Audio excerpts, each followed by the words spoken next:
So moving on to step number 5 here, internal and external discussion and approval. Mm-hmm.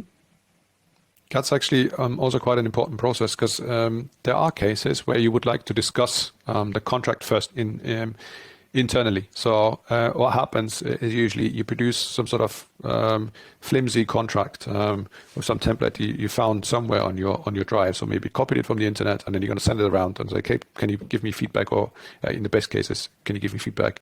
And then you start an email chain, which we then refer to as email ping pong, which is again hours spent on whether you can use this, whether we need to take a different contract altogether, whether we should involve some external legal advisors, who from management should be talking on this. So the whole approval and compliance process is also not clear. And if this is the case, it's completely erratic. It takes a lot of time.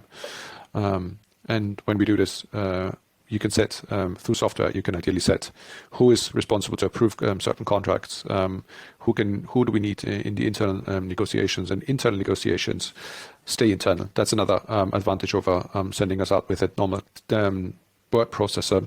Because when you have an internal comment and you download the document and send it over to the other party, all the internal comments are coming along. So another thing that you need to watch out for, even if it's not there, some people can look at the history of the document and you find everything. And then you're giving away your negotiation position quite quickly. So you don't want to do this. It's interesting. This is where heavy, collaboration comes into play. And I think a lot of projects are delayed or kind of contain a lot of hiccups because of bad collaboration, and this kind of creates an environment that brings everything into under one roof. It's contained. So email is notorious for being a horrible way to collaborate. You have email threads that can get lost. People who don't, maybe not get CC'd by accident, and then they're left out of the loop. So this is fantastic. A lot of the insight and control, and again, the component of guardrails being put into place. Absolutely, yeah. Same principle applied here. Yeah. Okay. All right. So that's we're halfway through the journey, and we're really just a week into it, right? Indeed, yeah.